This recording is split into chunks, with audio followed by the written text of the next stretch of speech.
Muy buenas noches, esto es La Repregunta, Noticias a Fondo, y yo soy Luciana Vázquez.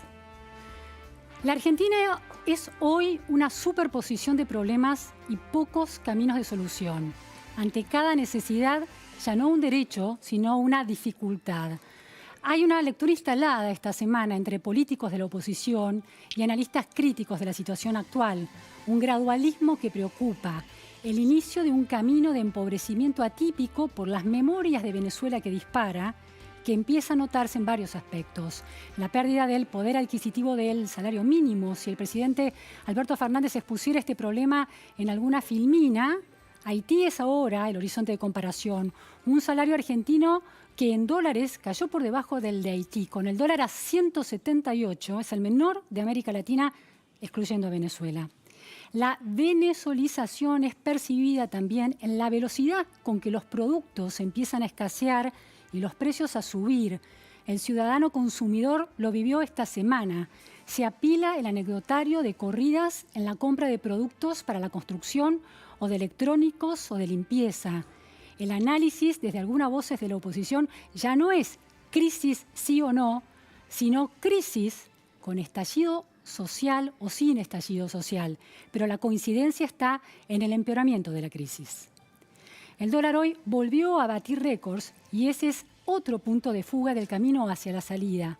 Problema endémico para el que todavía no hay vacuna. El peso histórico del dólar es un termómetro de la incertidumbre, pero sobre todo es una muestra de su funcionamiento como institución clave de la vida social argentina.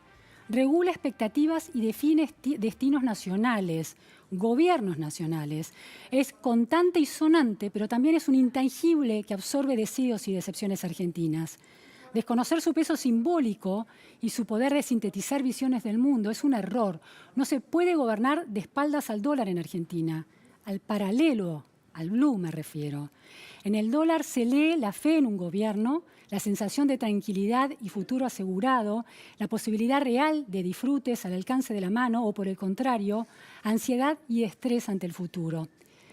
El modo en que el ministro de Economía, Martín Guzmán, y el mismo presidente Fernández relativizan el peso del dólar blue y su impacto en la vida real funciona como muy parecido a la voluntad de negar la necesidad de la gente de recuperar su trabajo y su vida de afectos en la pandemia. O se la demoniza esa necesidad o se la niega. La pandemia también está demostrando que no se puede gobernar de espaldas a la realidad. Pero volvemos a la economía. ¿Hay un problema de incomprensión de la economía? ¿O la gravedad del problema está clara, pero la dificultad de dar con la solución obliga a la retórica de la minimización, de la condena o de la negación de la fijación en el dólar, como sucede en Argentina? Se lo vamos a preguntar hoy al economista Martín Redrado, expresidente del Banco Central, director de Fundación Capital, que además acaba de sacar un nuevo libro, Argentina Primero, poner en marcha al país después de la pandemia. Redrado dice que tiene plan, lo queremos conocer.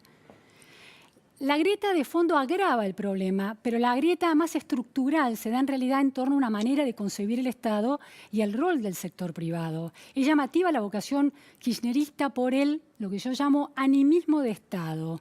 El Estado te cuida es la insistencia por dotar de cualidades humanas y paternales al Estado. Un ente abstracto que funciona especialmente gracias a aquellos que en esa lógica son los cuidados, los ciudadanos cuidados. Los ciudadanos privados que aportan con sus impuestos. Estado presente y el Estado te cuida, estas dos nociones, son inefectivos a la hora de cumplir con sus responsabilidades sin esa sociedad, sin esa alianza interesante con el sector privado, con los ciudadanos particulares y sin la eficiencia en el gasto y en su financiación. El Estado te cuida se vuelve la mayor de las ficciones sobre las que descansa el pero Albert Kirchnerismo. Estado presente y Estado te cuida no son sinónimos de estado de bienestar en Argentina. Esa visión paternalista del Estado se ve también en el modo en que la ciudadanía kirchnerista se relaciona con el presidente Fernández. Lo mismo que con Cristina Kirchner o Néstor Kirchner en el pasado. Pero con Fernández es más llamativo el efecto porque su trayectoria, que lo mantuvo alejado del contacto directo con la ciudadanía, como un hombre de los entretelones del poder, sorprende con la operación ternura con la que se lo agasaja. Se notó sobre todo en los primeros meses de su gobierno y de la pandemia. Niños, mujeres e inclusive o inclusive hombres adultos, también hoy, no dudan en incluir corazones y emoticones tiernos en sus twitters a Fernández, por ejemplo. Es el correlato de una relación entre la ciudadanía kirchnerista y sus líderes políticos más estructurada por la lealtad militante, donde la lealtad está antes que la exigencia de rendición de cuentas. Una ciudadanía que tiende a justificar en exceso los errores de sus líderes. Hay poco hábito de un ejercicio ciudadano que exige y demanda al líder político y al Estado. Esa distancia crítica de la ciudadanía empoderada, la verdadera dueña del Estado, que se ejerce poco y menos todavía cuando hay simpatía o lealtad con quien gobierna.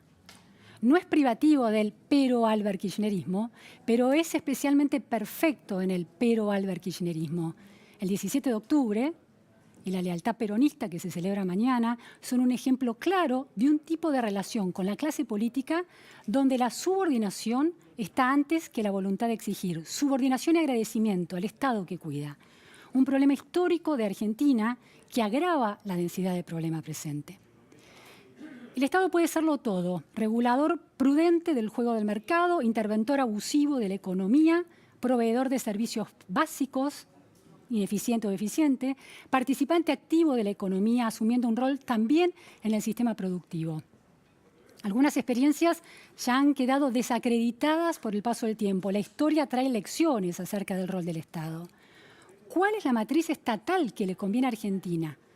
Combatir al capitalismo no parece ser la mejor opción. Los países que mejor atraviesan esta pandemia cruzan capitalismo con un estado de bienestar en serio, es decir, el que integra la justicia social en una macro eficiente y en un mercado libre con reglas claras y sostenibles. Los países nórdicos, por ejemplo, que el presidente Fernández ha citado como casos interesantes a mirar. Ahora el gobierno plantea una empresa estatal para competirle a mercado libre. Correo Compras. Un Estado ineficiente como el argentino, impotente para proveer servicios básicos, se pone a jugar el rol de Estado empresario en un sector como el e-commerce. ¿Por qué? ¿Para qué? ¿Cuál es la visión peronista que está detrás de esto? Se lo vamos a preguntar a Marcelo Ruggier, experto en historia económica del peronismo. ¿Es el momento para hacer la revolución estructural de la Argentina? ¿O es el mejor momento para una política de consenso? Distribuir responsabilidades para que haya continuidad de futuro.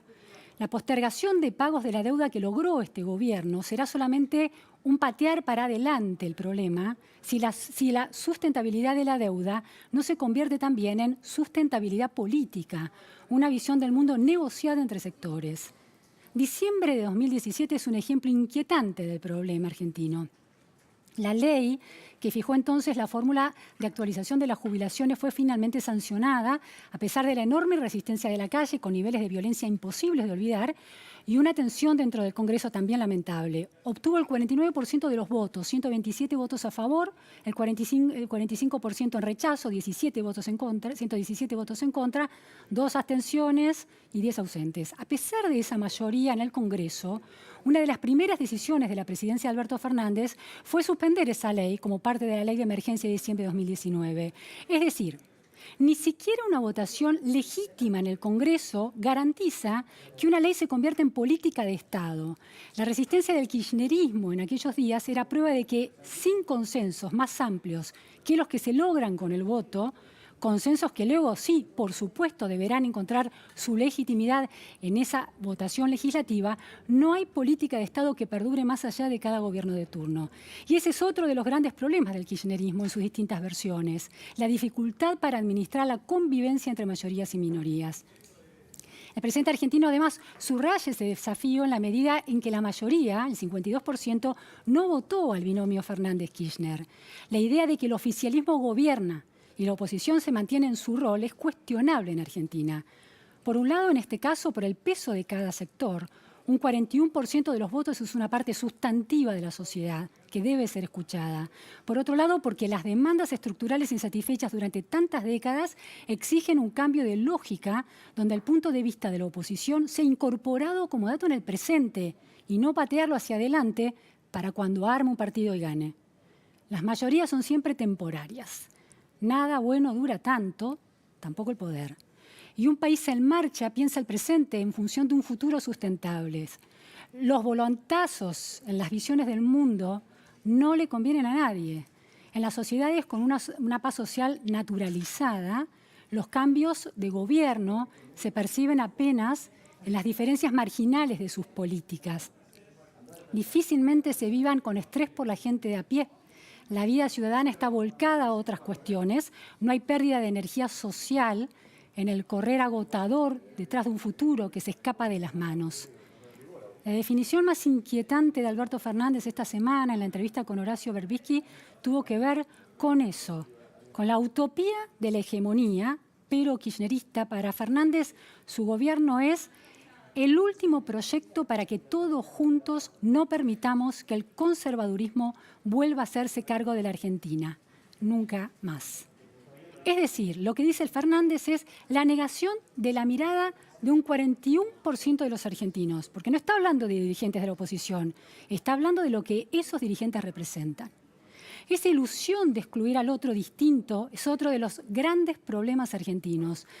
Hay tolerancia de género al infinito, de religión, de origen, pero la tolerancia hacia el que piensa políticamente distinto no encuentra su lugar en la gramática del lenguaje político. Una diferencia que trae algo de optimismo en este escenario. Lo que sucede en este momento en Argentina es inédito, y no solo por la pandemia, por la propia lógica de la joven democracia argentina. Esto no es 2001. Ahora hay una oposición que terminó su mandato y perdió por solo 7 puntos. El riesgo de alternancia para el oficialismo de turno, cualquiera sea, es una buena noticia para la sociedad. Y por otro lado, hay un peronismo que por primera vez está perdiendo, está viendo erosionada su fama de garante de la paz social en momentos de crisis. Ya no es el partido de piloto de tormenta. Quedó claro que nadie puede gobernar solo la tormenta perfecta. Esa es una lección que empieza a tomar forma después de 37 años de una democracia que generó sus propias deudas. La marcha de la historia de la recuperación de la democracia es una flecha lanzada hacia el futuro. Una evolución que muestra nuevos especímenes y nuevos eventos tectónicos. El problema es que estamos justo en una de sus grietas. Ese es el mayor desafío. Economía argentina en la encrucijada. ¿Cómo salir? Dólar por las nubes. Está Martín Redrado para explicar cómo ve el diagnóstico y cuál es el plan de salida. Ahora, en la repregunta.